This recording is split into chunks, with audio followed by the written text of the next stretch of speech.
Genesis chapter 6. Shabbat Shalom. Shabbat Shalom, Al Harold. Shabbat Shalom. Shabbat Shalom. Shabbat Shalom, cousin. Nikki West, Shabbat Shalom.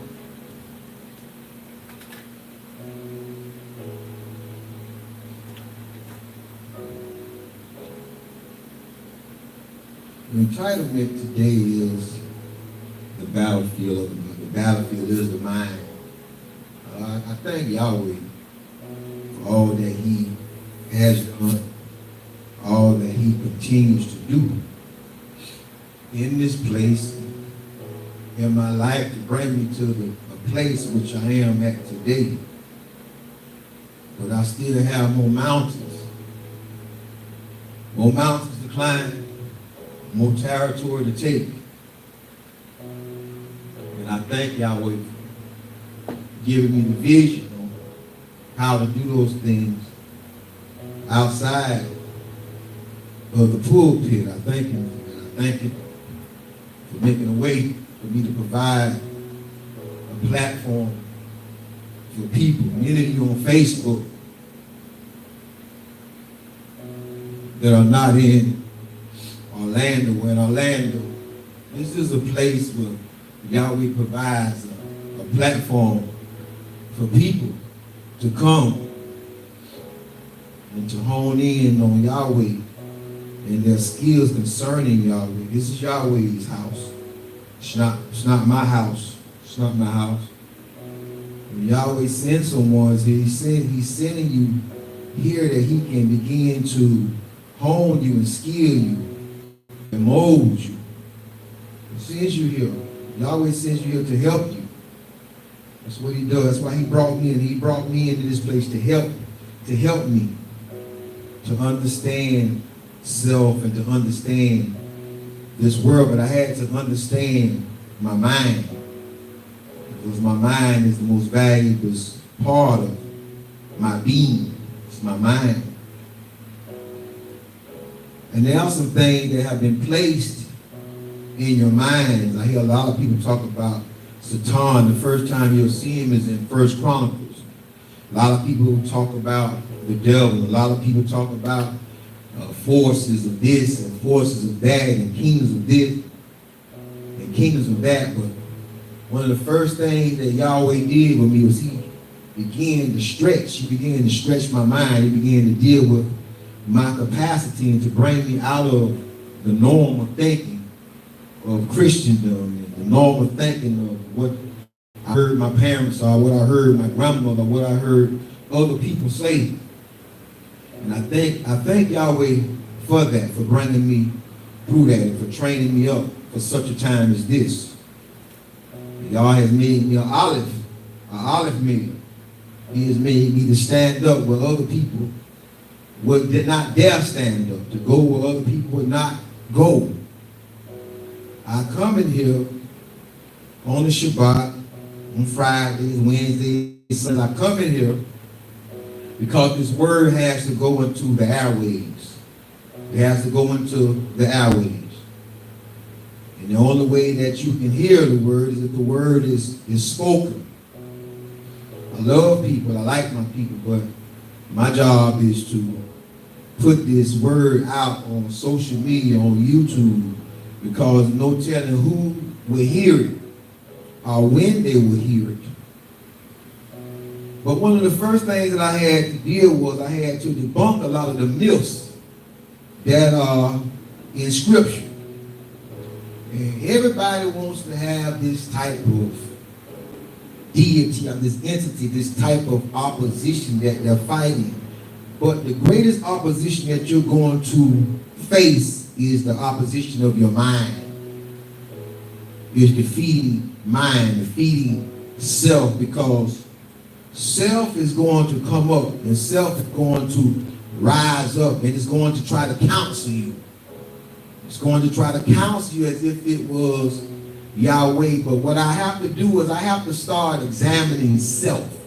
I examine self. I see what I am in Yahweh. I see what I am in life. And I don't pat myself on the back for anything. I don't need accolades. I don't need pats on the back, because I begin to examine myself and see, am I moving? I see, am I stagnant? And many people today are stagnant. They are stagnant and they don't understand the balance. I had to understand that there had to be a balance outside of living righteous. There's a balance. There's a balance outside of the pulpit. There's a balance outside of ministry. There's a balance. We must be able to deal with people in and out of ministry. So as we begin to look at Genesis 6:5, let's begin to see what the Bible says from the beginning. And Yahweh saw that the wickedness of man was great in the earth. He don't say nothing about the devil was wicked. He don't say nothing about Satan was wicked. He don't say any of that. It said that Yahweh began to focus on man. And let's look at what he begins to focus when he begins to focus on man. It says he begins to focus on the wickedness of man that was great in the earth, and that every imagination of the thoughts. Now the imagination of the thoughts of man, they are spoken of in the book of Exodus, the 20th chapter, and Deuteronomy, the 5th chapter. And they are spoken of in Exodus 20th chapter, verses 3 through 5. And that's what we are not supposed to make idols. We are not supposed to make an idol of anything that is in the Shamayim, or anything that is in the water, or anything that is beneath the earth. So when I began to come through the Ten Commandments, it really stopped me in my tracks, because they were saying that the devil was in the middle of the earth, or the devil was here, the devil was there. The first place what debunked that was Luke 16 and chapter 19. Began to debunk certain things, which I'm not going to touch. But the Bible says that every imagination of the thoughts of his heart was only evil continually.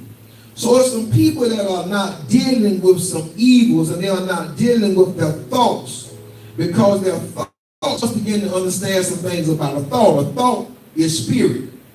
You can't see a thought, you can't taste a thought, you can't touch a thought.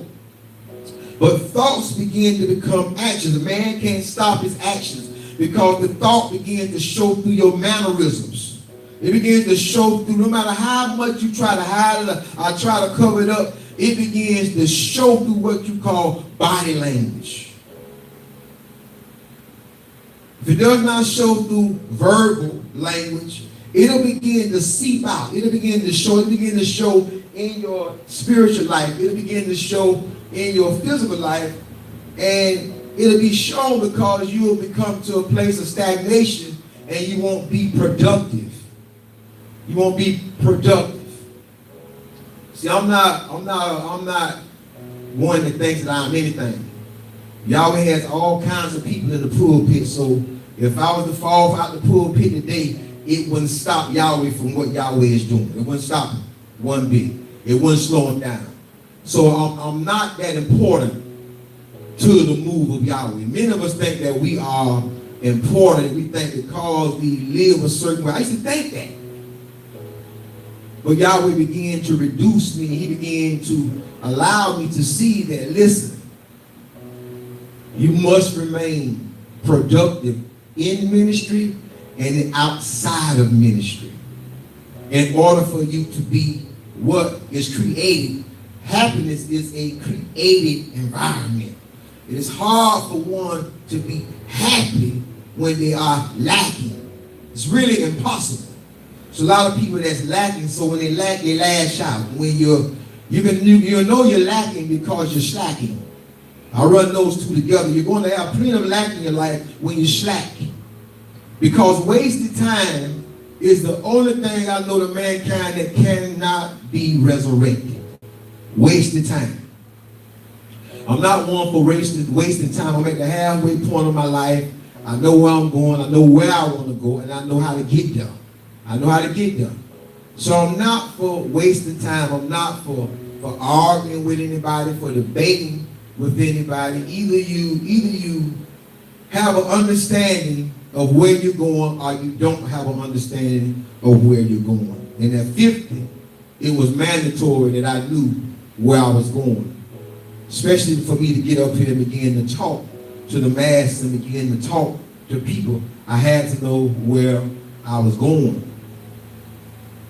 And where I was going, it couldn't be wicked, and it couldn't be evil. And the first thing I had to learn how to overpower was the imagination of my thoughts. Because a lot of people are living in an imaginary world.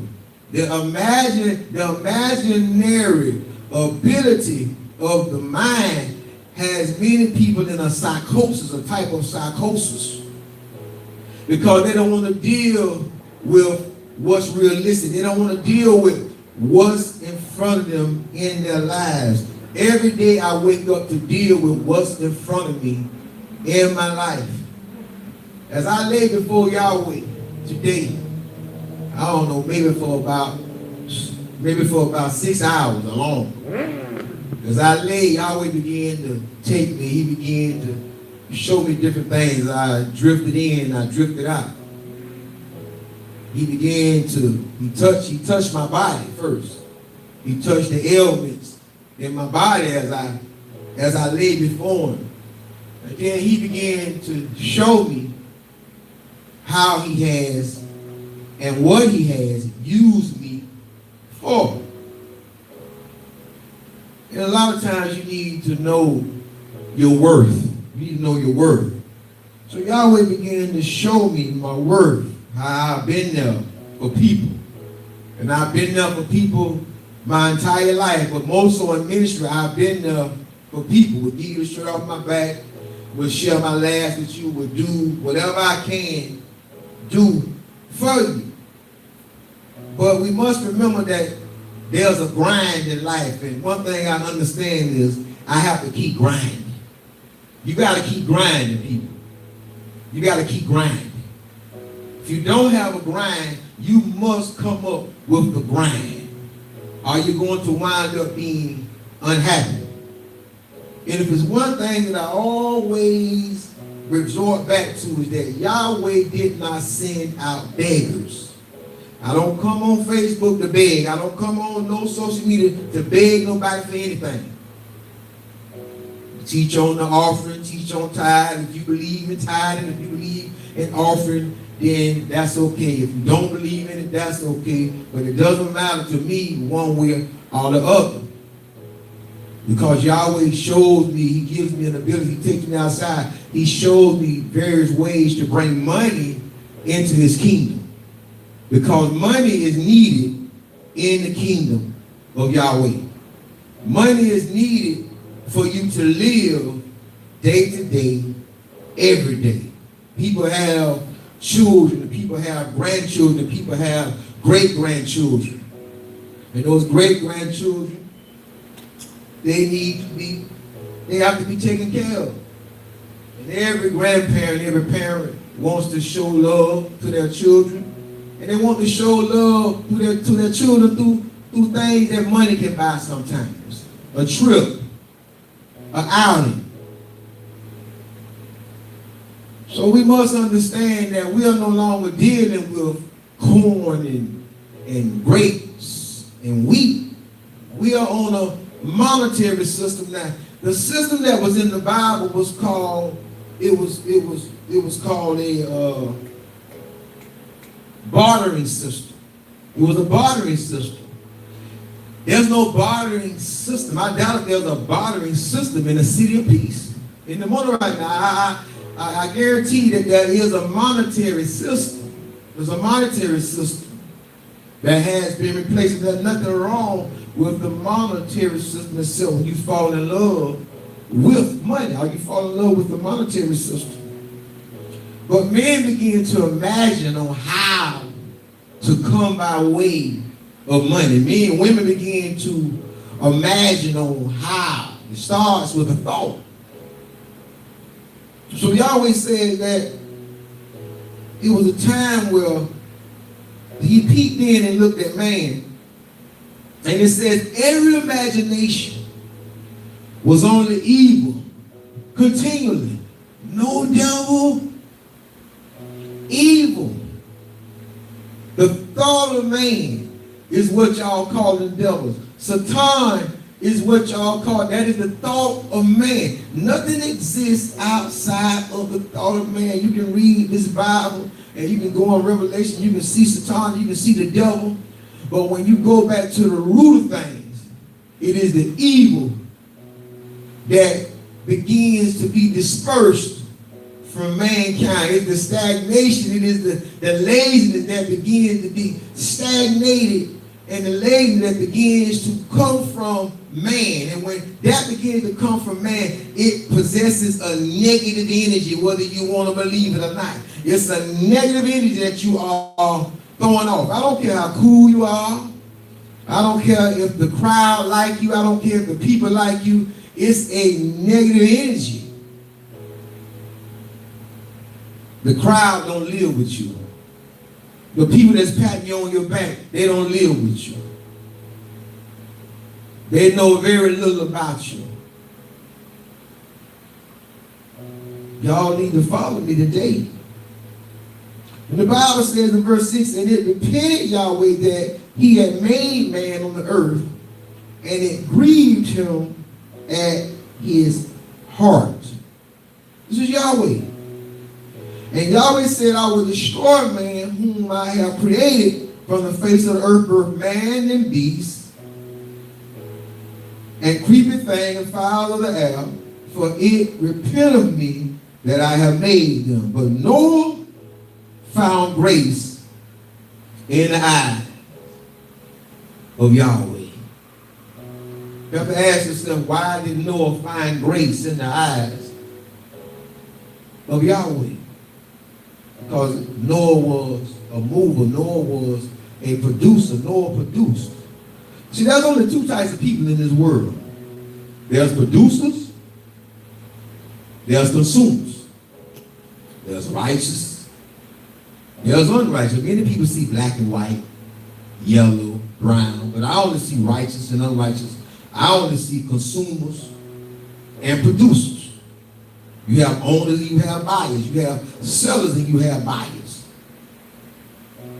So what you have to do in your mind, you have to understand that this is how the world is working. The world is not working how you imagine it to work.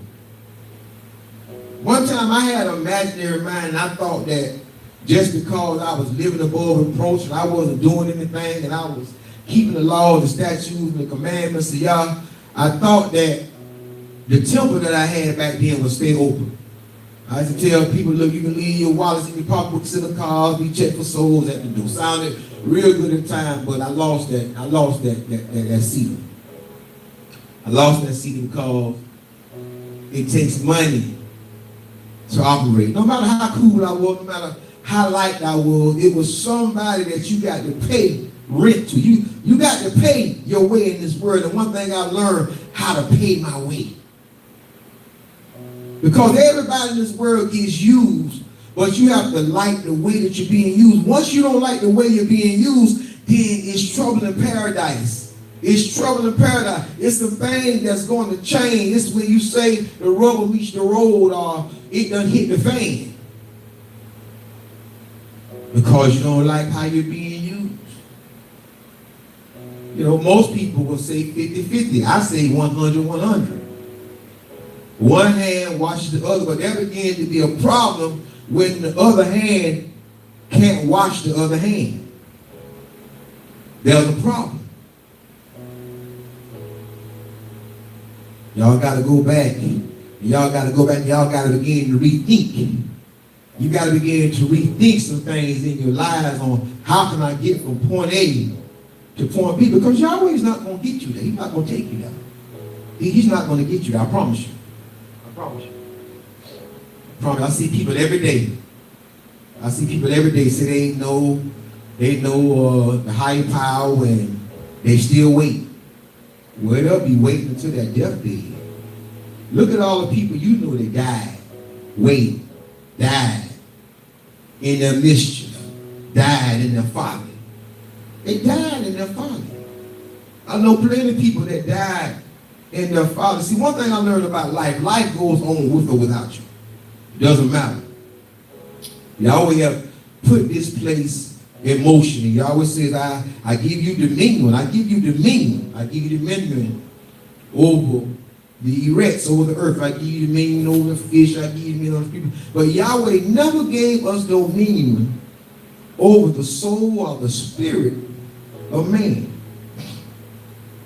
He didn't give us that. And then here we go again. Through our mind, man have concocted this. Man have come up with this to enslave other men, to deceive other men, to deceive women, and women deceiving men. And now it's normal. But I want y'all to know that Yahweh is looking at the evil that's on the face of the earth. Yahweh is looking at the misuse that we are misusing one another. Yahweh sees all this. Yahweh, he knows all this. None of this is not to Yahweh's knowing.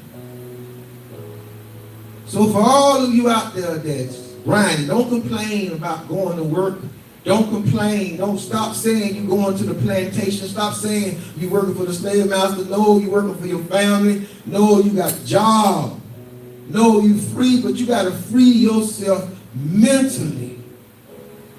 You got to free yourself from the stigma of yesterday. And you got to walk into your past because Yahweh has predestined your past. But you have to walk. When you seek out a man or a woman, that's you. That's you in your flesh. That's you in your flesh. That's the desire of the eye. That's the desire of the flesh. Yahweh is nowhere in that. And I watch people bring Yahweh into things where Yahweh is not supposed to be. I see it all the time on Facebook. I see it all the time on YouTube. Yahweh is saying, look, I gave you dominion. I put you in charge of that.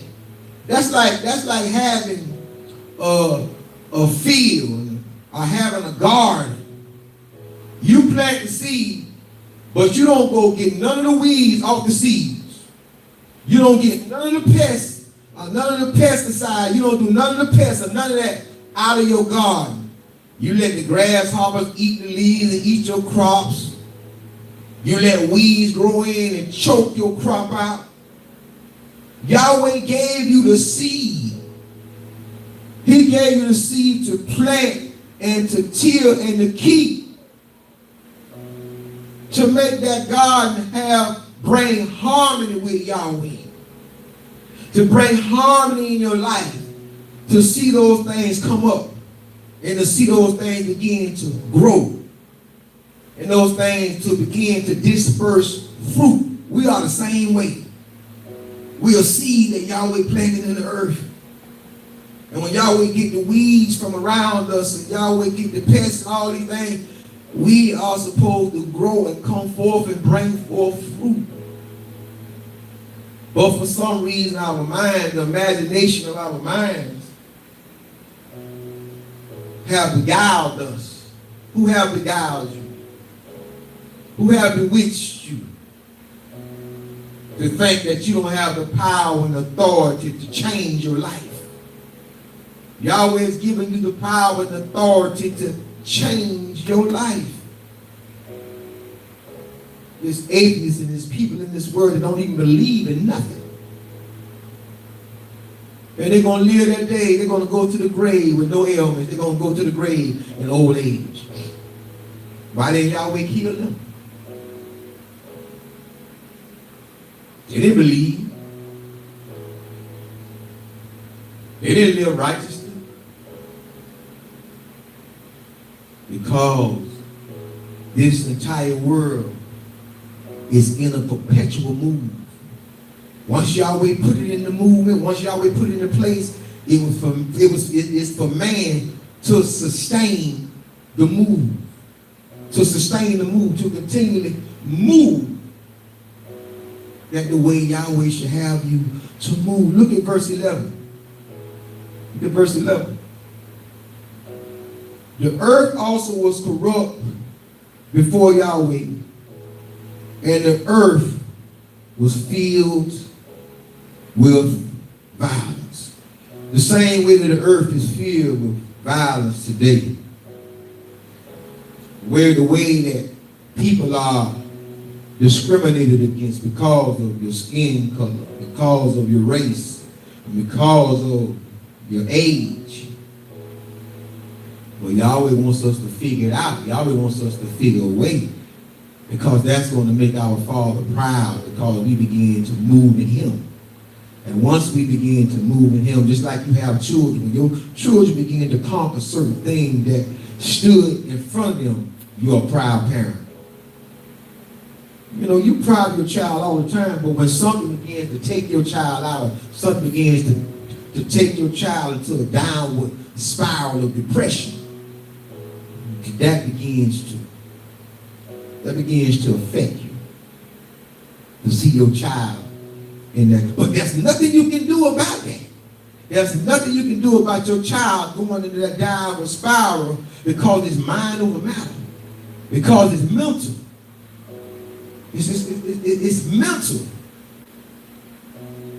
It's us having to figure a way out in this world on how to be productive and how to do it through the divine nature of Yahweh, which is a righteous walk, a righteous path. Turn in your Bibles to Exodus chapter 20.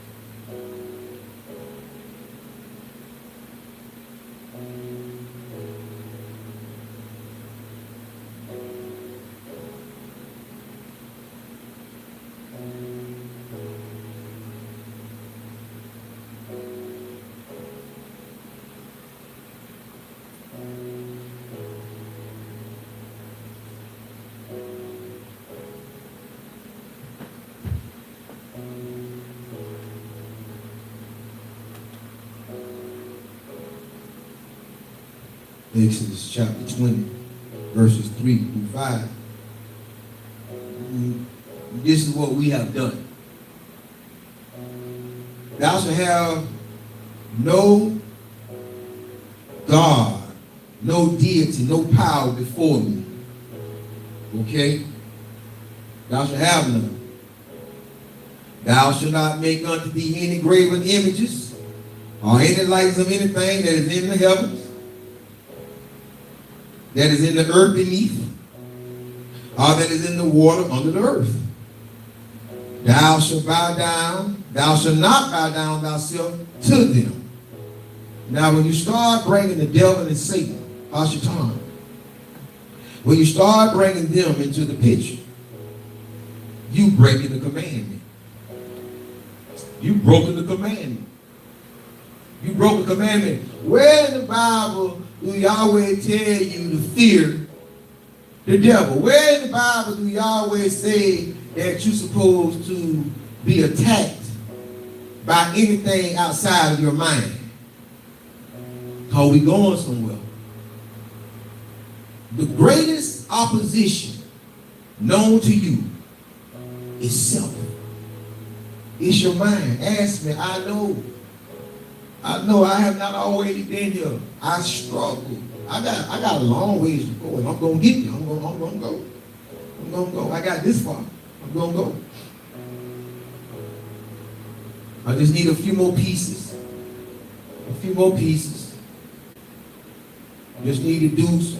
Just need to begin to put in motion some of the things that Yahweh have taught me. And I have to tend to them. And then they'll begin to produce fruit. That's all I did around y'all. Begin to put things in motion. But see, the Bible ain't no good if you can't put it in motion. The Bible ain't no good. The Bible said that, look, the husbandman must first be partaker of the fruit that come out of his garden.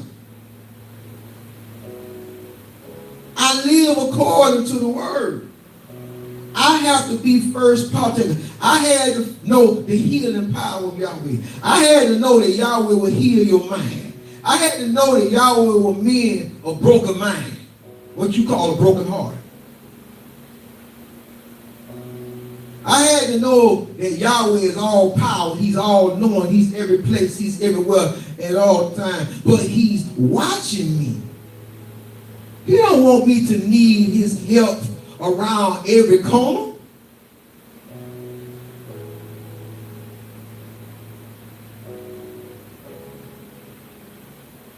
That's why he gave me the book.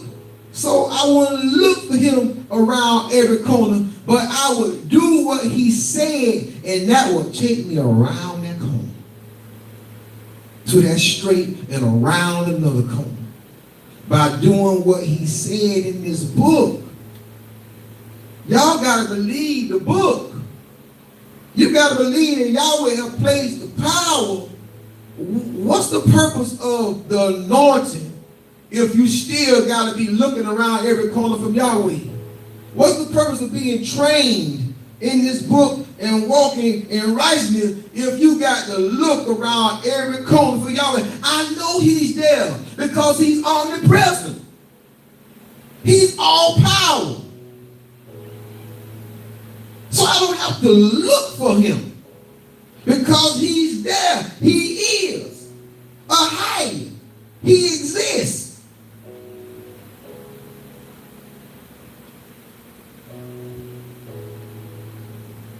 The Bible says, listen, the Bible says in Exodus 20, verse 5, thou shalt not bow down thyself to them, nor serve them, for I, Yahweh, the Almighty, am jealous, visiting the iniquity of the father upon the children, upon the third and fourth generation of them that hate me. What is Yahweh saying? Them that hate me. Them that do not learn how to fulfill. The instructions of Yahweh have to be fulfilled in my life. The instructions of Yahweh can't go lacking. They have to be fulfilled through me. First. I can't teach you how to steal a car. I ain't never stole a car. I can't teach you how to rob a bank and I ain't never robbed a bank. If I do that there, that's just hearsay. It's kind of hypocritical. So I'm sending you out. I'm sending you out to do something that I have not yet conquered. I have not done. Ain't got a result.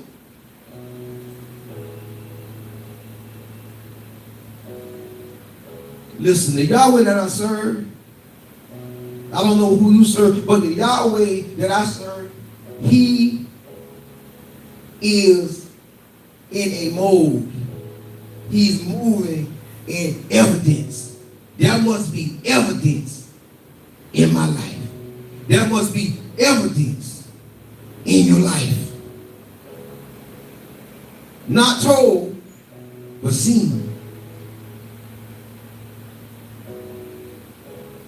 Because we're still dealing with the imagination of the mind. The imagination of the mind begins to block. It begins to devalue. It begins to devalue you walking it out. Walking in purpose. Walking in authority. And being healthy in all areas of your life. It's like the body. If my toe hurt, I'm going to walk with a limp. If my knee hurt, I'm going to walk with a limp. If my shoulder hurt, I'm not going to be able to use that arm. If my hand hurt. So when you got certain areas in your life where you got slack and lack, you no different than the body. It begins to show. No matter how much you try to hide it, because you are a buffet for the figmentation of your own imagination. No devil, just your mind. Just you with thoughts of where you should be, thoughts of where you want to be, or thoughts of where you thought you would be at this point in your life. I have those aspirations too.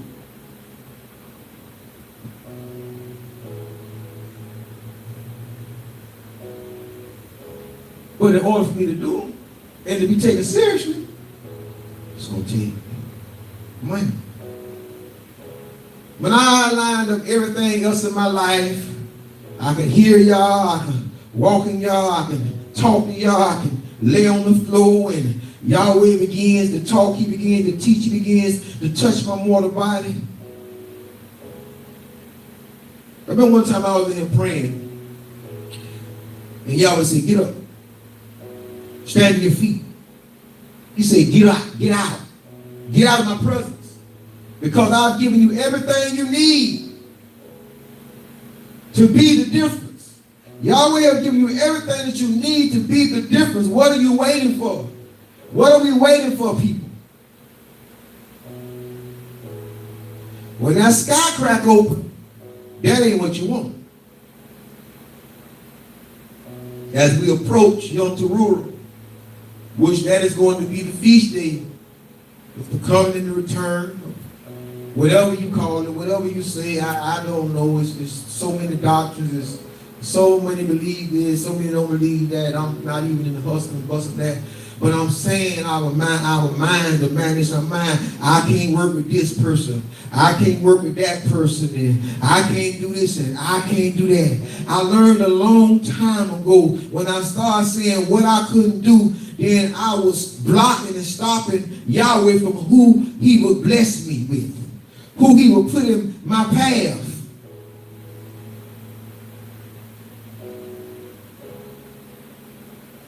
That's why I deal with people who done threatened my life.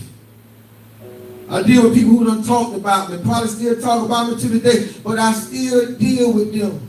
Because I never know where Yahweh wants to come through and do something in my life. See, this is a tough walk, people. This is a tough walk. This ain't no easy walk. This ain't no tailor-made walk. Everything in this walk ain't gonna be sweet. Some of this stuff gonna be bitter.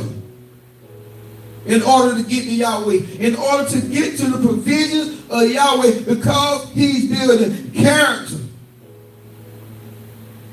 Bringing you out of your comfort zone, like I say all the time, that Yahweh, he is the Yahweh of inconvenience. He is the Abba of inconvenience.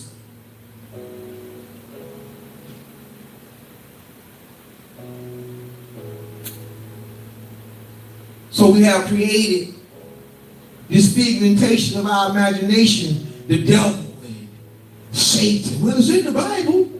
Well, it's in the book. It's in the Bible. Yeah, it's in the Bible because men trying to explain to you what went on in their mind. What's going on in their head. They trying to express to you their thought. Did they see the devil? Did they see Satan? Did they physically see him? Did they physically touch him? No. It's in the mind.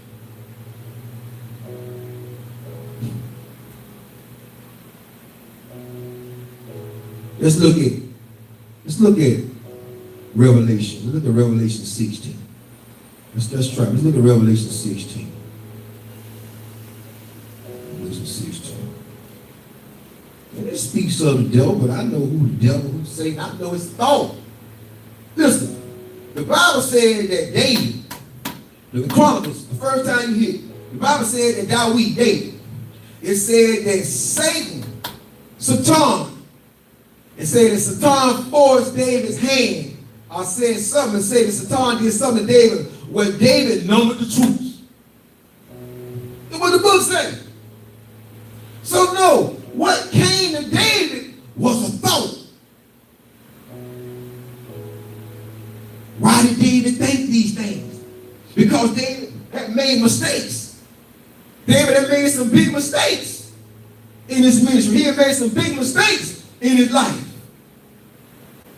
So through his mental capacity, he began to question himself. And he began to question with all the things that I've done. Could this be the day that he's not there with me? That he's not there for me? Joab said, don't go number the troops. Don't number them. You ain't never lost the battle. Don't number them. David overrode Joab and made a mistake. And he sinned before Yahweh because he numbered the troops. Listen to the book, Revelation 16 and verse 14. That was a thought that came to David. It says Satan did something, try out of something, and David numbered the troops. Verse 14 says, for they are the spirits of devils They are the spirit of evils. What is the spirit of evils? The spirit, listen,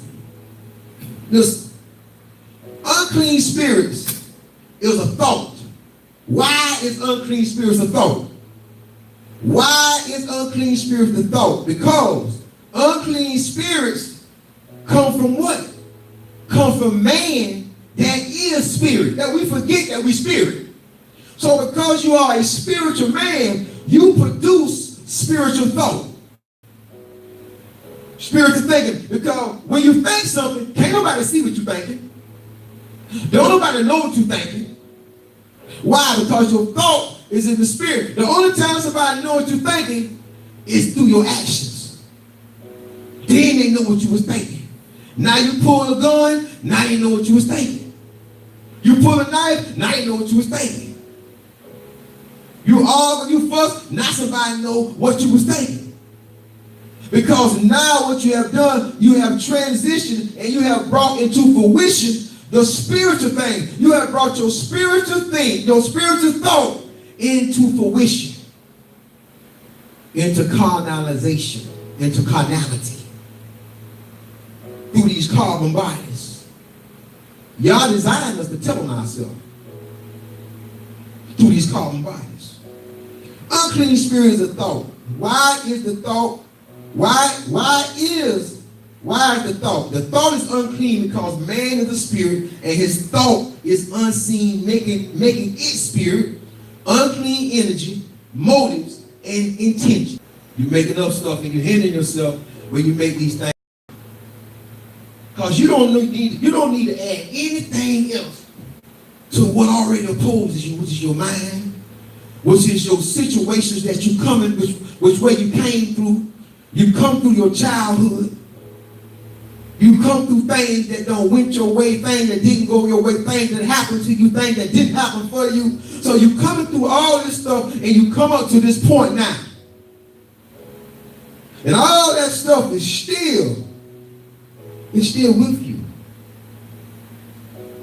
Still, whether you recognize it or whether you forgive it, it's still with you, it's still there.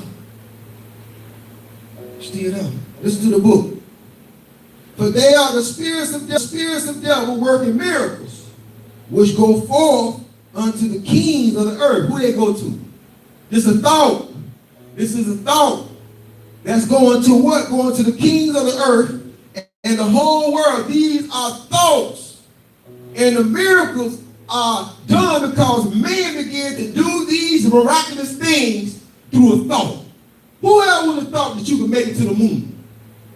Whoever would have thought that you can go to the bottom of the ocean, to the deepest bottom of the ocean, where the pressure down there will crush a submarine like a cane? Who would have thought that man could fly across the ocean? So I don't know what y'all think miraculous is, and I don't know what y'all think miracles are, signs and wonders. See, for me, a sign and wonder is a miracle for a man to have cancer but not die from cancer. For me to have a miracle, a sign and wonder, is for somebody to have AIDS but not die from AIDS.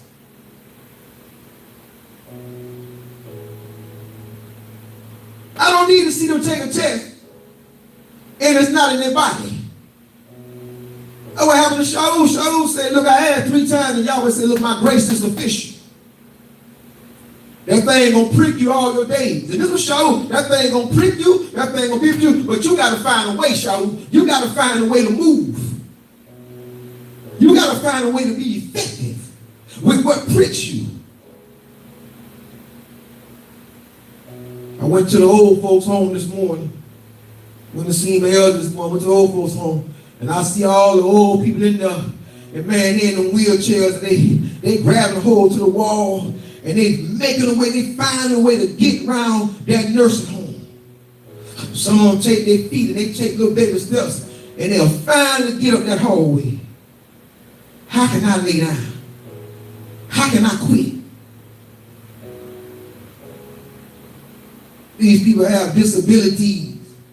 And we around here healthy. We healthy people. We conscious. Hebrew, we conscious. But can't get nothing together. Can't get nothing going. You got this question. we got to begin to question some things. You have to begin to question some things, because on the outside, people that's on the outside looking, they're going to begin to question. And the Bible says it's a certain way that we are supposed to look, even to them that are outside of Yahweh, outside of the ministry. Y'all don't hear me though. Listen to the book. It says, to gather them to the battle of the great day of Yahweh Almighty. You will someone say of El Shaddai.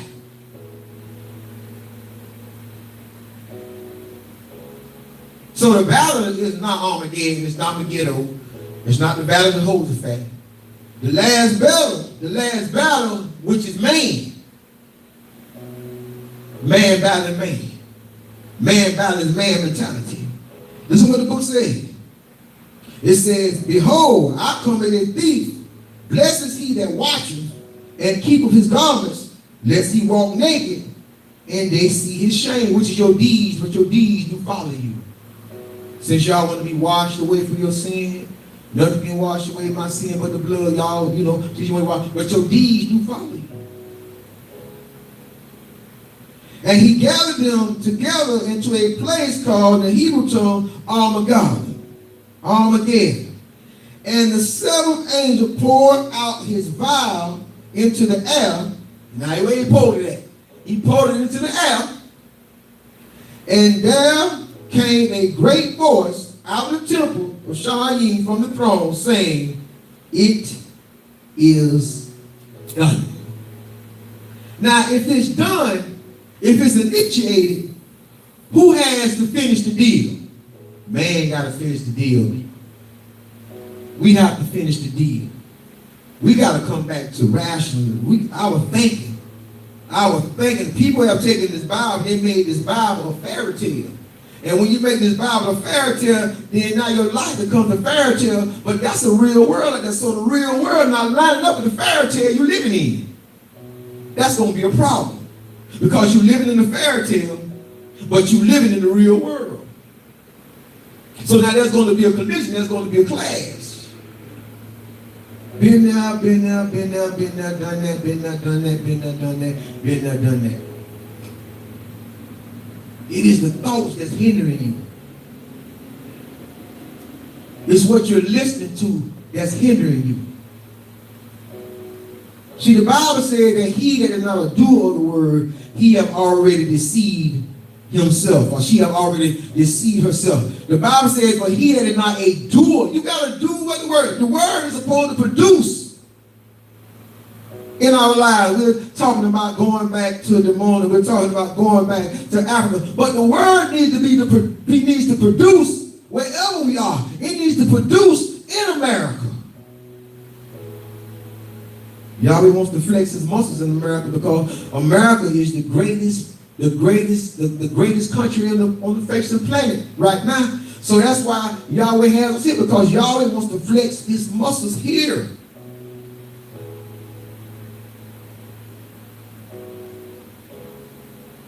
Yahweh is not one to back down. Yahweh is a man of war when need be. Let us look at Matthew's. Listen. In that revelation, those are men. Those are men that a thought is coming to. That is a thought that is released. Those vials in the air for men. That's what y'all talk about, that thought. Y'all talk about confirmation. Oh, that was confirmation. Or, oh, I received a revelation. That's what that vial that's being released, that vial is revelation.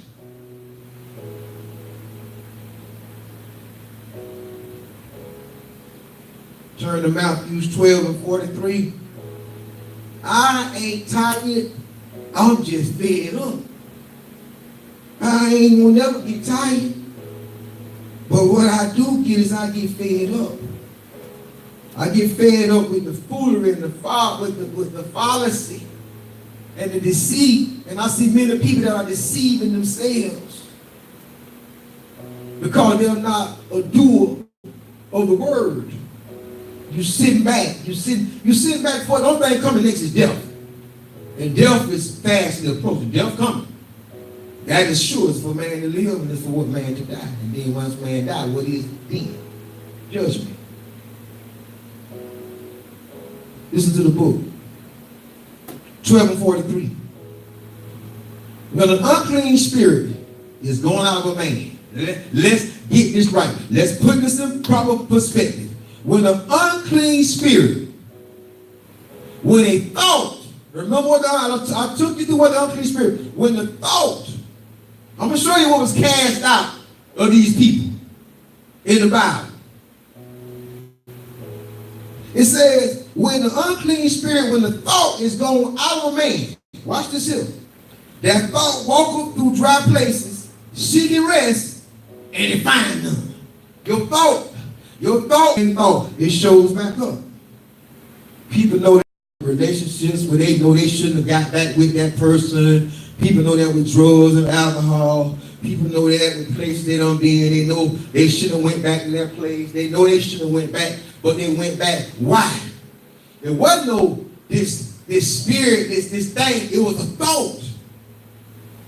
Because you are spirit. So when you spirit, you project this projectile that's in the realm. And it's your thought. Because you put it out there, so since it's yours and you own it, it tries to return.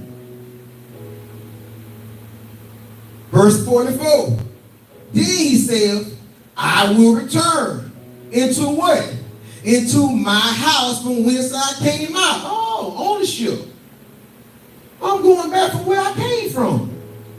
This thought, the thought going back from where it came. Look, I'm your thought. You put me out there. I'm coming back. That's the lady tell y'all about having multiple sex partners and all this stuff. You get conjoined, you join with them, and then you be thinking and all this different stuff. Yeah, because those are thoughts. Those are thoughts. Those are energies. Those are energies that are released into the realm. And they return back to you. Who else they gonna go to? Who else for me? That's what y'all call familiar spirits. That's what y'all calling familiar spirits. I'm trying to teach. That's what y'all calling familiar spirits. But you got false prophets and you got false people that don't understand the way of Yahweh, don't understand this word. So they take it at face value and they read it and they leave it right there. Well, Yeshua say, look, I'll give y'all parables. And a lot of parables in the Bible, y'all don't even think they're parables, but the parable is given to keep the integrity of the word. So that the word will not lose its integrity like everything else on this planet has lost its integrity.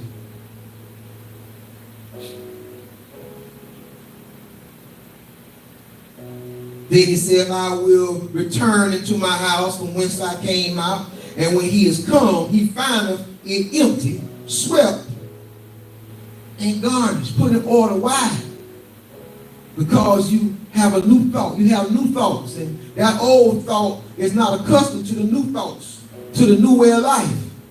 To your new way of life. You know, people go to rehab center and they be okay for a while, but then when they get out, men go to prison and they be okay, but then when they get out, people be in a relationship, but then thoughts begin to revisit them. But then they begin to reenact old things that they used to do. Not knowing that they're doing these things. It amazes me how we can be in the perfect situation. And we'll fumble right up out of it. We'll come right out of the perfect situation. Y'all ever been in a perfect situation before? And you messed it up? Because you didn't even understand that it was a perfect situation. You're not used to perfect. You're not used to things going your way. When somebody not used to things going their way, when somebody not used to things working out in their life, then nothing's going to work out in their life. They're not used to it. How can something work out in your life when you're not used to it? When it comes, You don't even know that's what you've been praying for. You don't even know that's what you were looking for. You don't even know because, listen, what you pray for has to be found in you when it comes. See, that's what that spirit, that's what the spirit was looking for. That spirit was looking for the ruach. That spirit was like, well, okay, they'll cast me out, so the ruach HaKadosh should be there. Listen to the book.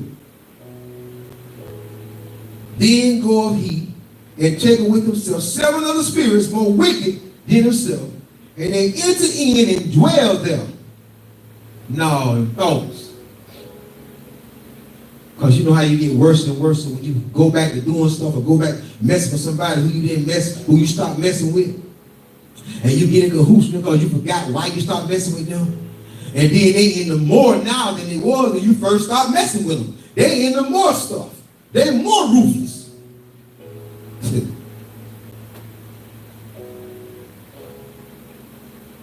Trying to make it easy. Or trying to make it skinny. Then go up here and take it with him 7 other spirits more wicked than himself, and they enter in and dwell there. Where they dwelling at? Where is there? In the mind. These thoughts enter in and they dwell in the mind. And then they begin to produce fruit because these thoughts are seed. It says, and the last state of that man is worse than the first. Even so shall it be also this wicked generation. Now, this is what I want y'all to get about this Bible. This Bible not talking about non-believers. It's not, listen, it's not talking about non-believers. This book is talking, Yeshua is talking about those who said they believed, and those who said that they were righteous, and those who said that they were Torah keepers and feast observers. This is who he's talking to. When he's talking to the Pharisees and the Sadducees and the scribes and the Herodians and the Sanhedrin. These are believers, people who prescribe and proclaim that they believe. He's not talking to sinners. He's talking to people who are conscious. See, a lot of people, they get this book, they start reading the scripture like that's a sinner. That's not a sinner. That's somebody who say they're conscious. That's somebody who's saying that they understand and saying that they prescribe to the will of Yah. But Yeshua is coming trying to show us where we're failing. The unclean spirit is a thought. The thought is unclean because man is a spirit and his thought is unseen. Anything unseen making it spirit. It's unseen making it spirit, making your thought spirit. Making your thought either unclean or clean energy, making your motive either clean or unclean, making your intentions either clean or unclean. I'm not going to be before you long. Let's move to John 6 and 63.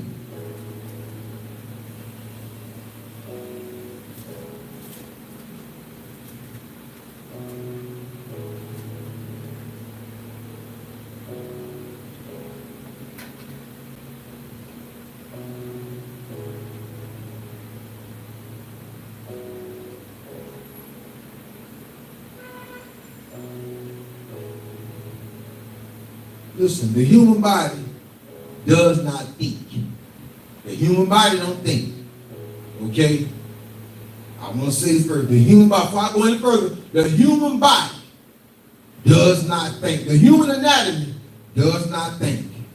The flesh does. But the flesh is mentality. The flesh is your mental state, your mental capacity. This is where spirit and flesh meet.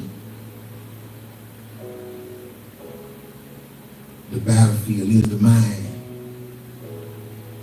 The flesh, if I paralyze you from the neck down, if I paralyze a man or woman from the neck down, can you still commit a sin? Answer that question. And if you answer the question, yes, you still can commit a sin, then how did you sin? Oh, it was your fault. It was your fault that was a sin. Since your so-called devil couldn't use your body. Come on, people, we got to make it make sense. I'm so fed up with this. I'm seeing people tormented. I'm seeing people living a tormented life and not even knowing they're living in torment. Not even knowing that they're not dealing with self. They're not dealing with their own issues.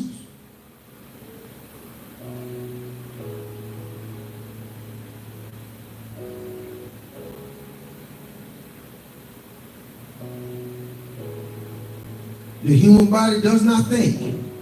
The flesh, which is the mentality, does. Thought becomes action and words. Thought becomes actions and words. Words are spirit because they derive from a man who is a spirit. You're a spirit, but you're walking around as a man. You are a spirit learning how to maneuver in the body that you have. You're not a man learning the spiritual realm. You are a spirit learning this world, learning this earth. That's why you come through a birth canal if you're a baby and you grow up with somebody that's supposed to be protecting you and somebody that's supposed to be watching over you and somebody that's supposed to not let any harm come unto you. So when harm comes unto us when we are children, and then we can remember, that's a stigma in our mind. That's a stigma. That's a battle. That's a fight. Because you're trying to love, you're trying to let go, and you're battling. You're fighting. You're struggling. It's a war. It's in your mind. It's in your mind. We are spirit because there's a spirit because they derive from a man who is spirit in the flesh. A man who is spirit in the flesh who is projecting a spiritual thought. Thoughts are spirit until you put them into an action and then they become carnal. And carnal is not always bad. Carnal means physical. It is physically seen now. They're like in your head, you be like, look, I'm gonna buy some roses. That's just a thought. Until you go buy the roses and until you deliver the roses.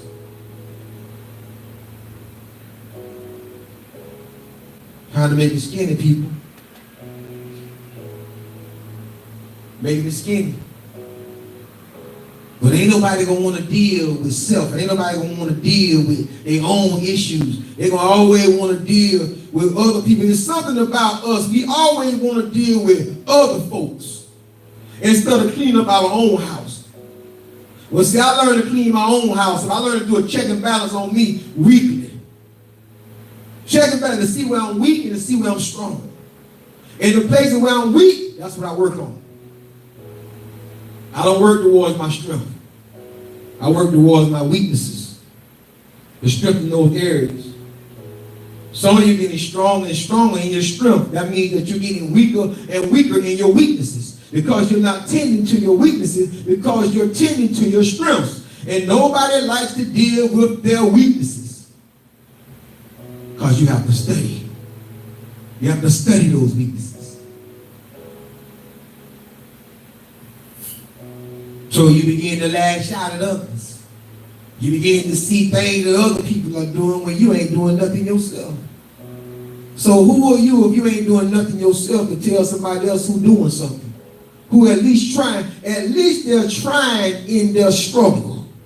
But who are you to tell somebody who's not even trying in your struggle? Because everybody got a struggle and everybody's struggling, but you're not even trying in your struggle, your own struggle. But you can talk about somebody else.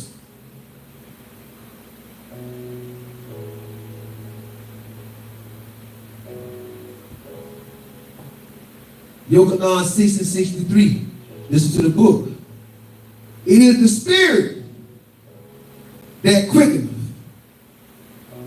It's the thought It's a thought. Remember that vial I showed y'all? It's a thought that quickens. It's the thought that it has to be thought that comes your way, and the thought that comes your way, you have to begin to walk it out, and you have to begin to live it out through action, through these mortal bodies. So it is the thought of Yah that quickens, that's in the spirit, that's in the spirit, because it's unseen.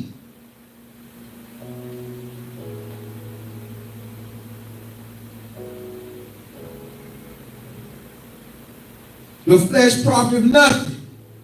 Why? Because the flesh can't think. See, the flesh gonna do what the thought that comes and the thought that's perceived, then the flesh is the one who carries it out. In most cases. If you're not paralyzed from the neck down.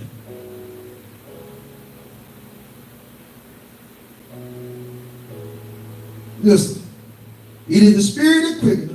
The flesh profiteth nothing. The word that I speak unto you, they are spirit and they are life. Thoughts are alive, people. Death and life in the power. Thoughts live. Thoughts are alive. We act like thoughts. That's why people hold grudges. Because they hold on to a thought. They hold on to something that was said, or they hold on to something that was done. And a few other things. That's what you hold on to. You that can't get along with your cousin, can't get along with mama, daddy, sister, you can't get along. That's what's happening with you. It's that thought. You're impregnated with that thought. You can't get past the thought.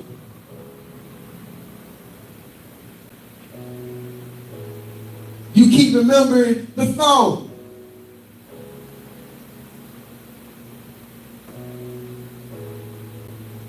Let us look at Yochanan 4:23.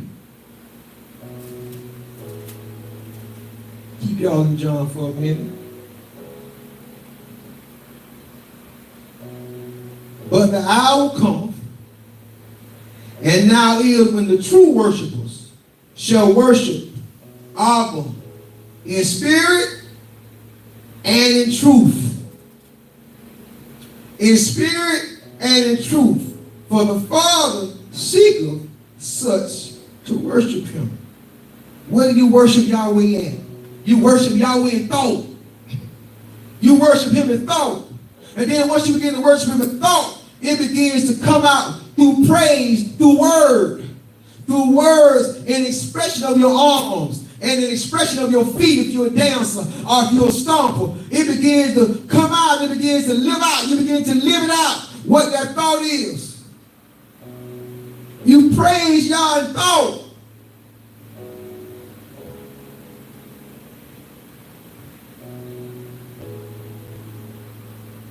The Father in the Spirit and the truth. For the Father seeketh such. Yahweh is looking for some people that's going to worship him in thought.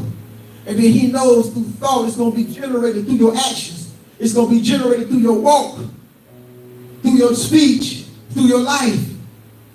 Because there got to be evidence. There got to be evidence of this joy. There got to be evidence of this light. And those that know you are the ones that's closest to you. So I listen to the people that's closest to me. Because those that are far, they're not around me every day. So you have to be careful taking pats on the backs and accolades from people who really don't know you.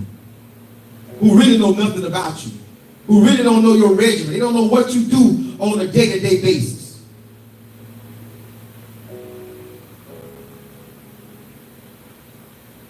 Yahweh is the Spirit, and they that worship him must worship him in spirit, thought, and truth. Live it out. Through the word. Thought. Thought of the word. You need to carry the thought of the word with you daily. Carry the thought of the word with you daily. And once you begin to carry the thought of the word with you daily, it'll begin to teach you, and the thought will begin to release you. The word will begin to release you to bear fruit, to where you're not barren. Are you barren? Are you barren today? If you're barren today, there's nothing wrong, but you got to get up and you got to grind. You got to find a way. I had to find a way outside of ministry, outside of the pulpit to lead. I had to find a way. I got the 4 rivers running inside me that's in the garden of me. I got those 4 rivers running in and out of me. So I have more than one way. I'm at a way right now. If this way fails, I have another way. Already. I ain't got to think of it. I have another way already. Already planned out. If that don't work, I got another way already planned out. If that don't work, I got another way already planned out. Through the mind of Yah. I'm not sitting around waiting. I'm not stagnating. Yahweh has me in a place, in a position, in ministry now, because the people are not moving. You can't lead the people that don't want to be led. That's the other thing. That's the other thing, too. Can't do that. You can't do that. And you can count the Hebrew congregations that are over 1,000, probably on 1 or 2 hands. That are over 1,000 people. On 1 or 2 hands.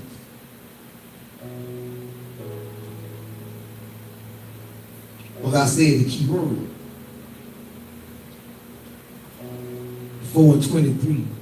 But the hour cometh, and now it is the true word that should worship the Father in spirit, thought.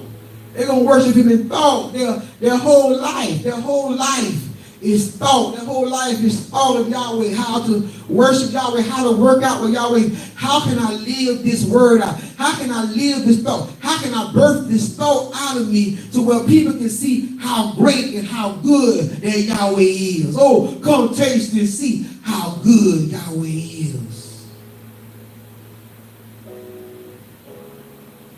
So I put my hand to the plow. I worked. I noticed something yesterday. Yesterday, as I was cleaning the windows, my wife was out there helping me clean the windows, and everybody was like, they were just looking like, wow, she's actually out here helping him. Wow, that's okay. That's cool. His wife is out here. They're working together. I watched the faces of the people. I watched the hellos. How y'all doing? I watched it. Because people don't see husband and wife, male and female, working together. I got a sharp eye.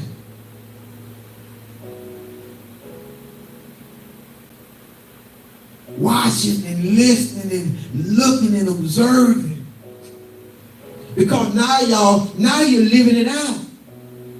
You're living out your marriage now. Everything they do together. I want to be just like them. That's how you live scripture.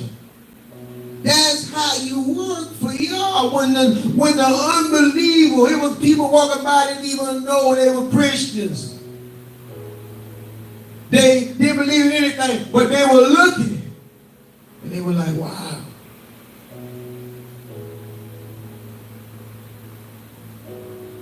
Because you have to become a living example. You can talk all you want to talk. I can talk all I want to talk in this pulpit. But if I'm barren,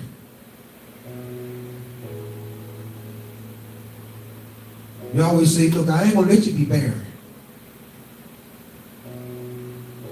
We missing something.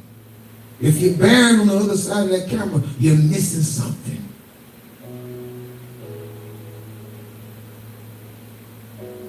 Pay more attention to you and begin to walk out the method and begin to walk out the blueprint. All I did was walk out the blueprint of Yahweh.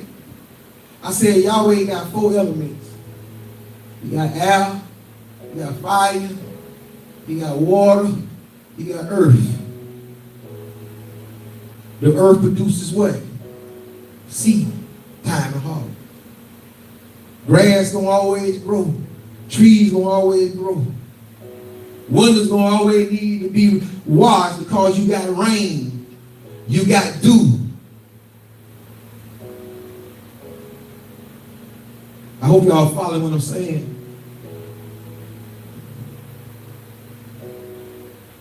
If you establish a company or establish something first, then you can hire people. You can get contracts and you can hire people. But you first got to walk it out. And Yahweh is looking for us to be productive people. Not stagnant, but productive. Because productivity brings provision. Ask me how I know. How many people don't stop me and ask me, oh, you cut yards, oh, you cut down trees. Because I'm productive and I'm just out minding my business and people stop me. No, I see a lot of people on Facebook all day long. You got too much life left in you. Facebook is not my reality. It's not my reality. It can't be. It can't be my reality, and it shouldn't be your reality either. Let us look at Psalms 119 and 160, the way it was given to me. I ain't changing nothing around. And we're going to go back to Yochanan. Psalms 119 and 160.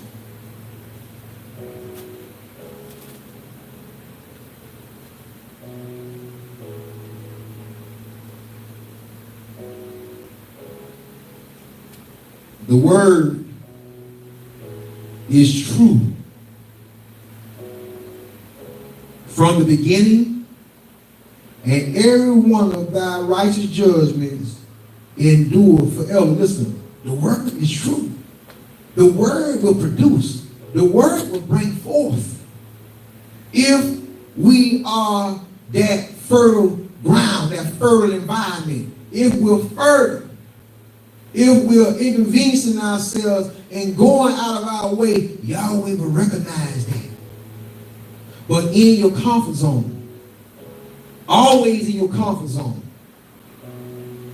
It is not time for your comfort zone. Yahweh say, those that have ceased from their work shall enter into my rest. It's too early to enter in Yahweh's rest. We can have peace, we can have rest, but you still got to grind. Are you going to be slacking? And you got too much life left in you. YouTube, Facebook, you got too much life left in you. You're too young to take on the mentality that it's over. You're too young.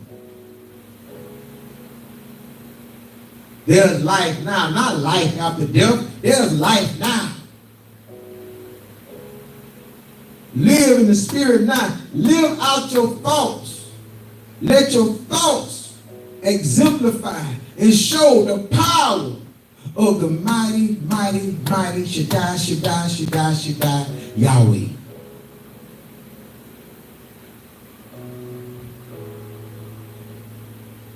Yochanan 17 and 17.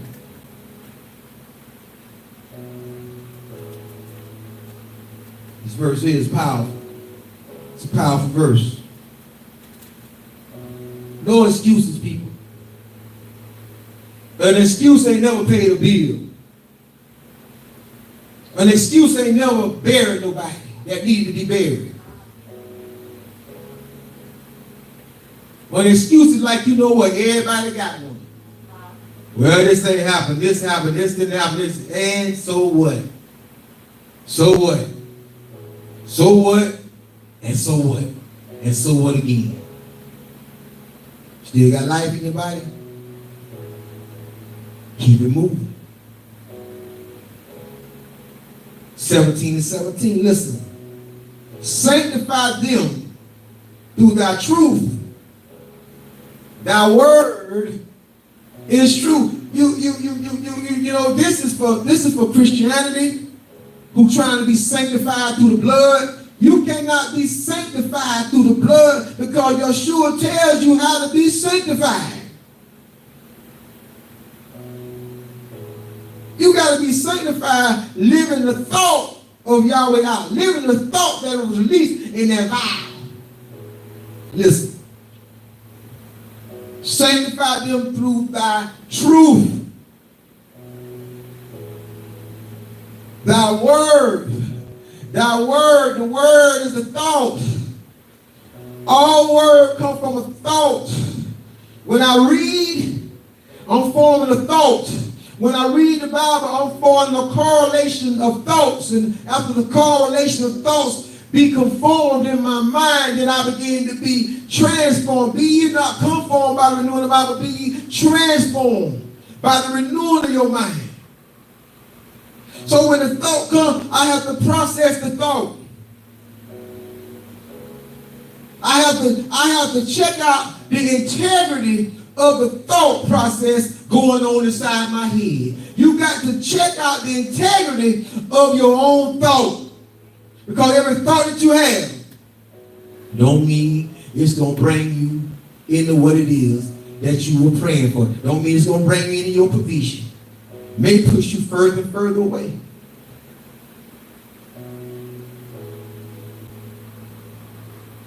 One thing I learned, and this might help a lot of people, you got to learn how to take care of home first. Because if you don't take care of home first, you won't have one. You will be homeless. You will be out roaming around. You will be what the Bible calls a busybody. Always in other folks' affairs when your affairs is raggedy as a mango seed. I learned that. I don't run around. I ain't running around trying to fix nobody's life. Not even my daughter's life. I ain't trying to fix my daughter. I ain't trying to fix my love. I ain't trying to fix nobody's life. They got to learn like I learned. And I'm a very good example. And you lead by example. So I'm not running around trying to fix nobody's life. Because I don't have the power nor the authority. And I have not been given that task to fix people's life. That's why I have the word. I can only seal the door, have my number. That I have, I give unto you.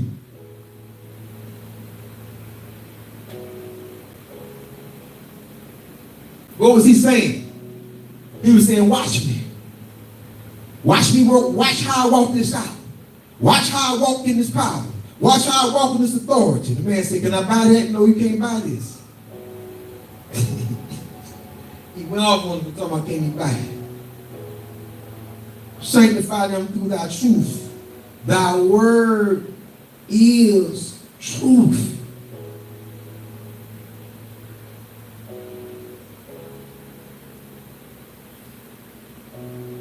Listen, be turning to Psalms 24 and 1. I want to read this.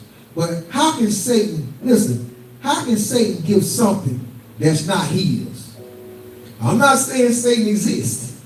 But since a lot of people, how can he give away something that he didn't create and something that he does not possess? Because Yahweh said, I gave man dominion of the earth and the heavens belong to Yahweh. So how?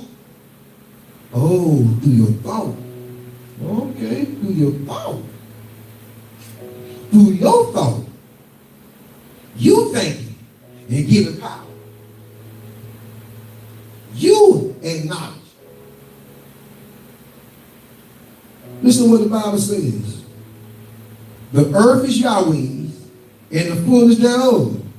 The world and they that dwell therein. Now, I can't go against Scripture. I can't go against Scripture. For we know the earth to be what? We know the earth to be the mind, where you have to plant seed. And when you plant seed in the mind begins to produce. The mind begins to produce what? It begins to produce thoughts. It begins to produce thought. You plant seed in darkness, and then it begins to produce thought. That's the reason why we go to school. We go to school to get seed planted that we may produce thought, and that thought may be lived out. We begin to build. We begin to educate. We begin to talk to. We begin to counsel people to bring them out of a depressed state. A lot of people It's a lot of depression. There's a lot of people that are in a state of depression and don't know they're in the state of depression. That they are in depression. Depression isolates you. It isolates you. No, I'm not talking about peace, and I'm not talking about rest, but depression isolates you from any type of opposition. You don't want to face it. You don't want to deal with it. But in the book says you got to deal with it because the Bible says that you are more than a conqueror. So if you're not dealing with what's before you, then how can you be a conqueror? You can't conquer what you don't deal with. You can't conquer what you don't overcome. And you cannot conquer what you don't engage. So I'm telling you, your weaknesses, you keep working towards your strengths. So that means you're getting weaker in your weaknesses.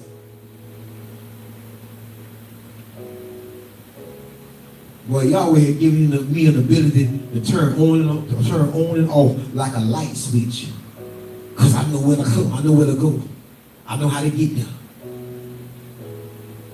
I know how to turn down a plate for many days if I need to. If he called me to that, I know how to study for many days.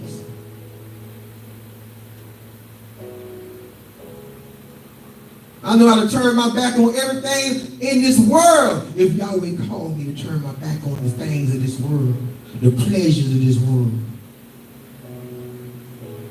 Many people can't do that. The only reason I'm able to do it is because I work on my weaknesses. I grind. I continue to grind. I continue to show my flesh who boss. I continue to show that mentality who boss. Oh, ain't you hurting? Yeah, I'm hurting today, but guess what? I'm going to find a way to get it done. Don't that hurt a little more? Yeah, it hurt a little more. Guess what? I'm still going to find a way to get it done. Because I'm not going to let 30% shut down 70%. I'm not going to let 50% shut down my other 50. I'm going to find a way to grind, because when I grind, when I move in that way, I get the attention of Yah. I can't get Yahweh's attention being sick. I get Yahweh's attention when I move through my sickness. That's what Yahweh watching for. They're fighting you. Listen to what the Bible says. For he hath founded it upon the seas and established it upon the flood. Who shall ascend into the hill of Yahweh? Or who shall stand in the holy place? He that hath clean hands and a pure heart, who hath not lifted up his soul unto vanity, nor sworn deceitfully, he shall receive the blessing from Yahweh, the righteousness from Yahweh of his salvation. This is the generation of them that seek him, that seek the face of your coast, Selah. Lift up your heads, O ye gates, and be you lift up, ye everlasting doors, and the King of glory shall come in. Who is this King of glory? Yahweh strong and mighty. Yahweh mighty in battle. Lift up your heads, O ye gates. Even lift them up, ye everlasting doors. And the King of glory shall come in. Who is this King of glory? Yahweh of hosts. He is the King of glory. Selah and Selah. Yahweh wants to come in. Yahweh wants to come in like a flood in our lives. But many times, as much as I try to grind, the pain that goes through my body sometimes, it affects my mind. It affects my mind. And I begin to ask myself, how can I go in that situation feeling like this in my body? So it's not Satan that's dealing with me. It's not the devil that's dealing with me. That's me dealing with me. And Yahweh is looking for me to push past me and to seek him. To seek his hand, to seek his healing, to seek his authority. To seek his refuge.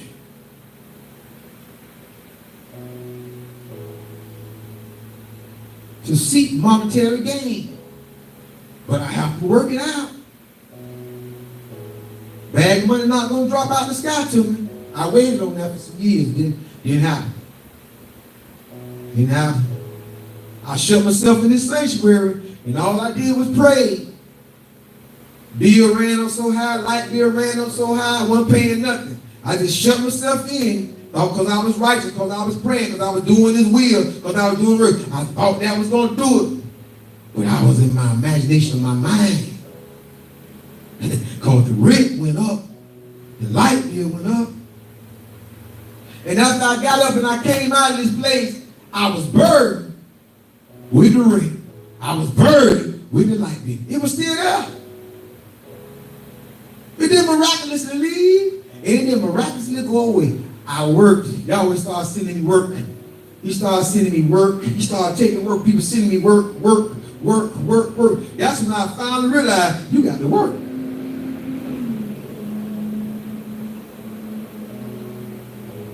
Nothing gonna come to you without some form of work. Me being in this pulpit, this ain't work.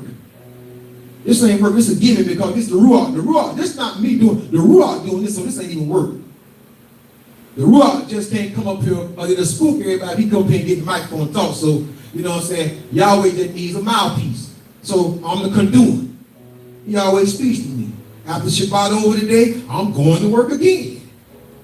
I'm gonna go outside and I'm gonna pick up paper. I'm gonna trim some hedges. I'm gonna go to work again. Cause I gotta put on another suit. I gotta put on another hat in order to make this thing work. Cause it just don't work with me saying Yahweh, Yahweh, Yahweh. I know a lot of y'all think that, but I'm trying to tell y'all right now, I've been there, done that. It don't work. The Bible says he who puts his hand upon the plow. What you do with a plow? If you don't work the plow, what do the plow do? The plow just going to sit there. If you don't get behind that plow and maneuver that high plow, maneuver those bulls, those oxen, those calves, whatever you got, if you don't maneuver them, that's why y'all would say he who puts his hand upon the plow and looking back. You can't work. You can't work looking back. You can't get no work done. Like I tell people, you'll never get to your destination driving and looking in the rearview mirror. You're going to crash. You cannot drive looking in the rearview mirror and expect to get the way you want to go. You're never going to make it. You're going to keep hindering yourself. You're going to keep crashing. And you're going to keep crashing. And you're going to keep crying to Yahweh. And Yahweh going to say, look, you better start looking in the rearview mirror. And you better look at what's in front of you, the road ahead of you. Because there's plenty lanes for you to choose from.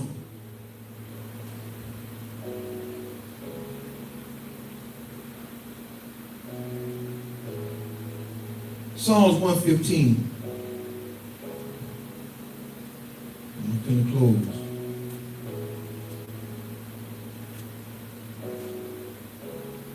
Sing your heart.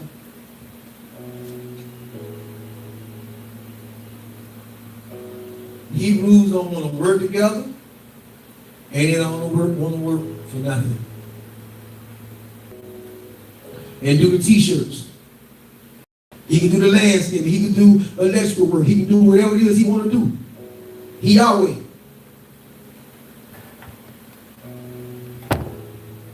I just got to be in position in order to fulfill what it is that he wants to do. Listen to the book. Yahweh, I know Yahweh had me picking up canes. I was picking up canes. You change my battery in my microphone.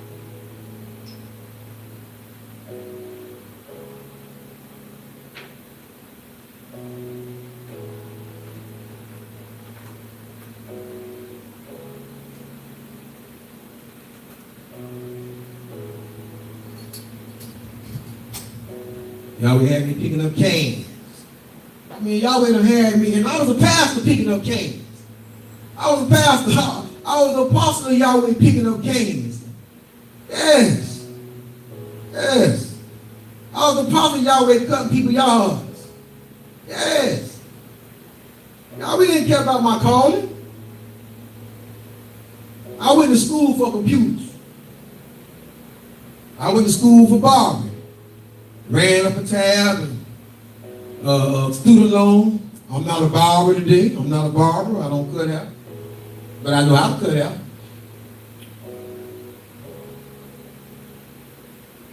I went to school for 3 to 4 years, and I finished right at surgery. But I finished at networking. Didn't use that, but I know something about computers. I thought my life, and I was wondering why you had me go do that, and I couldn't go into that field because of my convictions. But I like, hey, whatever it is, Yahweh, show me another way. I'm not stuck on stupid. I'm not stuck on that. Because when one door closed, 2 open. And that's surely what happened. 2 doors open, 3 doors open. 115 and 115 and 16. The heaven, even the heavens, are Yahweh's, but the earth hath he given to the children of men. He gave it to the children of men. He didn't give it to no devil. But your thought is evil. Your thought come against you. Your thought will slide upon you. Your thought will come upon you and press you, depress you. Your thought will come upon you and lift you up and make you jolly, or make you sad, or make you angry. Your thought. Everything, people, is a thought process.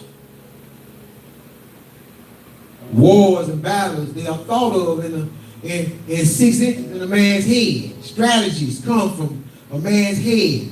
Come on, let us move to Numbers 23 and 19. I don't have one favorite scripture in the Bible.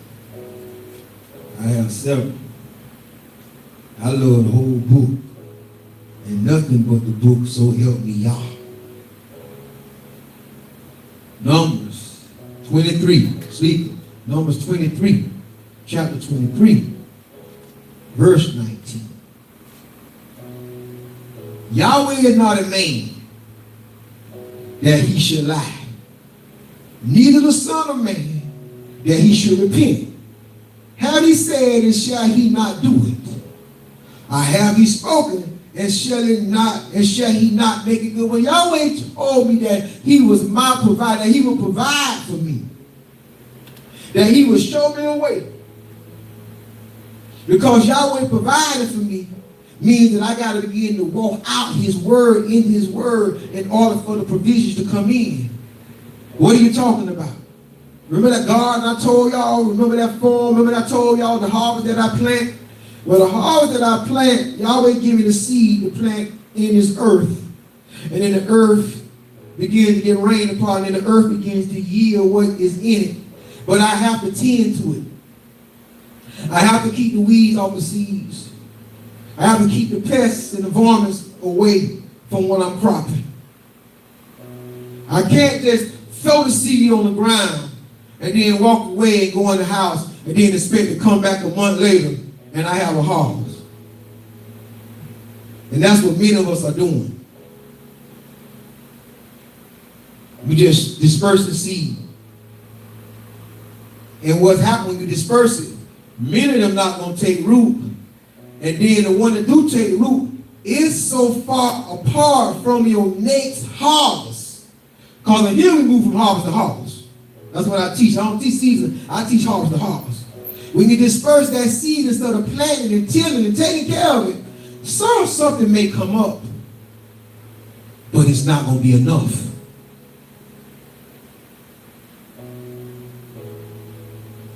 It's not going to be enough. Because you're not tending to what Yahweh has given you. And Yahweh has given you an ability on the other side of that camera. He has given you an ability to conquer. He has given you an ability to produce. It might not be what you want to do. It might not be what you think you was going to be doing. It's like yesterday, my wife, she said, I could have saved my $100,000 if I knew I was going to be washing windows. It might not be what you think, but also it might not be what you thought. And it does not have to be what it presently is. That's just the way that Yahweh brings you through. So like my wife always say, people got to come through something, so people come through Christianity. She didn't stay in Christianity. I didn't stay in Christianity. But you got to get on a path taking you somewhere.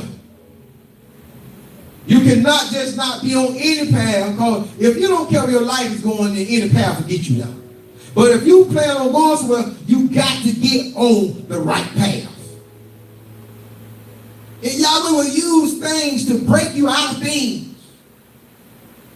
I know they're probably rough and hard, but Yahweh knows best. Yahweh know what he's doing. He know what he's doing with her. And my doing, he know what he's doing. You have to trust the process, though. If your process did not work, and your process is not working, you're going to have to get your new process. You're going to have to come with another process. And you got to trust the process. Listen to the next part. Love it. Behold, I have received commandment to bless. And he has blessed, and I cannot reverse it. See, y'all get to talking that crazy talk about the devil. Y'all get to talking that crazy talk about Satan. Y'all get to talking about y'all. You need to parse Job, what Job said.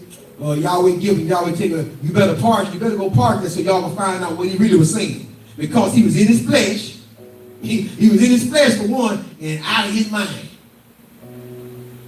All that stuff Job had been through. I can go through Job and show you plenty of time where Job was speaking in his flesh.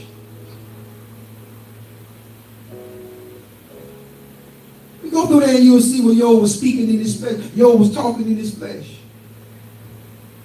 I use the pulpit for the word of God. I don't use the pulpit for my own mandate. I don't use the pulpit for my feelings and for my emotions, because I have none. Once I hit this pulpit, it's tall. It's to knock. Once I hit this pulpit, ain't none of that. It's the word. And that's the only way that I can be effective. Because the Bible says, I think it's Exodus, Deuteronomy, the Bible says that the angel, he said, look, make sure you do what the angel say do, because that angel cannot pardon you. I cannot pardon anybody. I cannot pardon anybody when I'm dispersing this word. It's not for me to pardon you and to make you feel good. It's for me to give you scripture. And the only thing I have given today was scripture.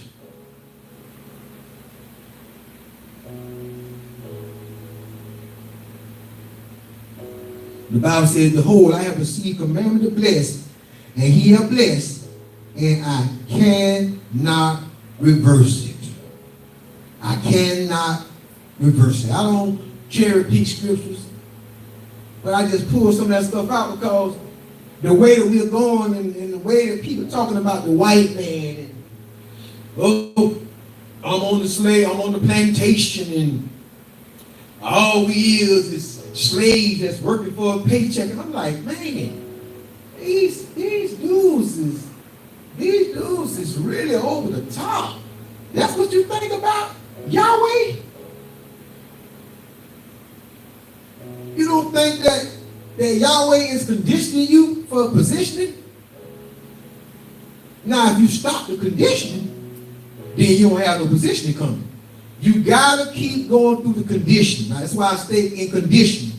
I stay in conditioning. I stay in conditioning so I can be ready for the position. See, when the position comes, there's no more what? There's no more what? Conditioning. You have to be conditioned. For whatever it is that you're seeking in life, you have to be conditioned for it. You need to be conditioned for it. People want position that they're not conditioned for, and then when you get in that position, you find out, well, look, I don't like this. I don't want to do this. It's too much trouble. This, and that's why we have to go through conditioning. That's why when I go outside these doors and I'm on the ground and I'm in this community, I'm getting conditioned. I'm getting conditioned to deal with people. I'm getting conditioned to deal with people that have unclean thoughts, that their motives are not correct. Their intentions are not correct. Many of them not even knowing that their motives and their intentions and their thoughts are unclean towards their brothers and their sisters. I see today how women look at men and men look at women, and they look at them to fulfill the lust. They don't look at them to build each other up spiritually, to build each other up. They're not looking at that. They're not looking for conversation. Because this is how the world is. The world teaches you. The world teaches you that it's okay to commit adultery. It's okay to commit fornication. Don't worry about it. It's okay to live in sin. It's okay to do that. You can do whatever you want to do. And it's going to be okay in that day. Well, I come to tell you today that your thoughts, according to the last scripture, Corinthians, 1 Corinthians,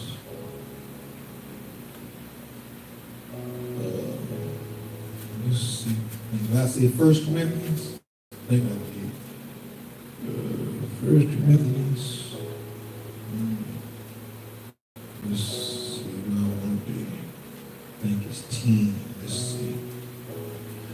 I think it's 1 Corinthians 10 and 4. It's 2 Corinthians, speak of 2 Corinthians 10 and 4. And then we're going to wrap it up. 2 Corinthians 10 and 4. And this is what I was saying. This is the title of the message, the title of the message. The Ruach is going to bring it home, hit home.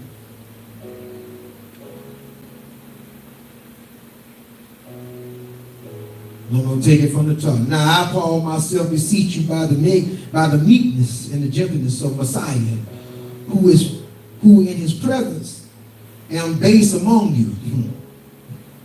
But being absent am bold towards you. But I beseech you that I may not be bold when I am present with that confidence, wherewith I think to be bold against some which think of us as if we walk according to the flesh. For though we walk in the flesh, we do war after the flesh. We war after mentality. It's not the devil. It's not the devil. It's not Satan that you want. You're warring after the mentality. The flesh is a mentality. It's the way that you were raised. It's the way that you think. It's the way you think. It's the way that it's evil communication corrupt good manners. When you allow people who talk crazy and people who talk all this worldly stuff, of course it's going to rub off on you because evil communication corrupt good manners. So you talking and you listening to all this stuff and nobody's feeding anything positive you. Everything is unclean, negative. Everything don't have the right intentions. It don't have the right motives. So we do not war after the flesh, but what we are doing, we are warring after the flesh. For though we walk in the flesh, we do not war after the flesh, according to the flesh, according to the thought of the flesh. The flesh has a thought. The body don't think. The physical body don't think, but there's a mentality that we produce in the spirit.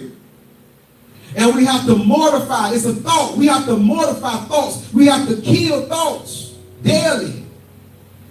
For the weapons of our warfare are not what? Carnal. But mighty through Yahweh to the putting down of what? Stronghold. What are strongholds? Thoughts. When you're thinking about that man that abused you, when you're thinking about that woman that abused you, when you're thinking about that situation, when you're thinking about that place you left from. You have to pull down those strongholds. Those things are trying to be strong. How are those things strong? Because they come back in your mind. They come back in your head and they begin to take up prime real estate in your mind. They begin to have you thinking about it a little bit. Then they begin to have you thinking about it all day. I experiment with myself, which I want to advise many people to do. And stuff will get in your mind and you'll wake up thinking about it and you'll go to sleep thinking about it. Why? Because he's trying to get a stronghold, and the stronghold is a thought. It's a thought process. What we have to do. What did Yahweh say when I first started in Genesis 5? He said the imagination of man was evil, and every thought and every intent of man was evil upon the face of the earth. It says casting down imagination. What imagination? An evil imagination and every high thing that exalts itself against the knowledge. What is knowledge? Knowledge is a thought. In the bringing into captivity every thought to be the obedience of Messiah. Here it is again. What are we falling back to? And bringing into captivity every thought. Do it say bring the devil? No, it says bringing every thought into captivity. That does what? That exalted itself against the knowledge of Yahweh. Bringing into captivity every thought to the obedience of the word. And having in a readiness to revenge all disobedience when your obedience is fulfilled. When your obedience is fulfilled. What is your obedience? Because the word you have to be a pro-generator of the word. You have to be a walking instrument. You have to be a walking conduit of the word. And that's what I'm still working on. I told my wife a long time ago. I told my wife, I said, look, I'm operating in the priesthood. I operate in the Kohan, in the priesthood. I said, well, where I'm struggling in my kingship. Because a priest has authority to intercede between man and Yah and man. But the royal priesthood is I have to walk in my kingship. I have to have authority on earth. I have to walk in my dominion, my power and my authority on earth. That is the royal priesthood, people. That's the royal priesthood. Sure, I can pray and things move. Sure, I lay on the floor. And when I got up, I gotta say I was amazed because all the pain was gone. I said, wow.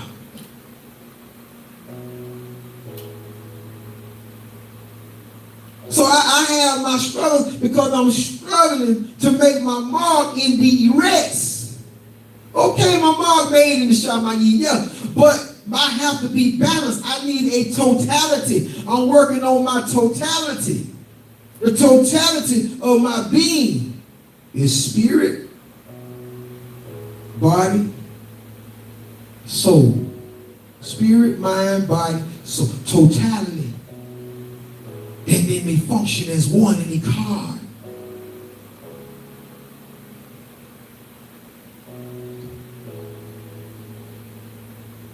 Having it. You don't have to turn, but I leave you with this. I gotta leave you with this. I must leave you with this. I love this.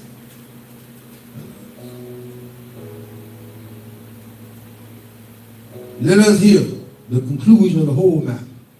Fear Yahweh, keep his commandments, for this is the whole duty of man. For Yahweh shall bring every work into judgment with every secret thing, whether it be good or whether it be evil. Show me where the devil at.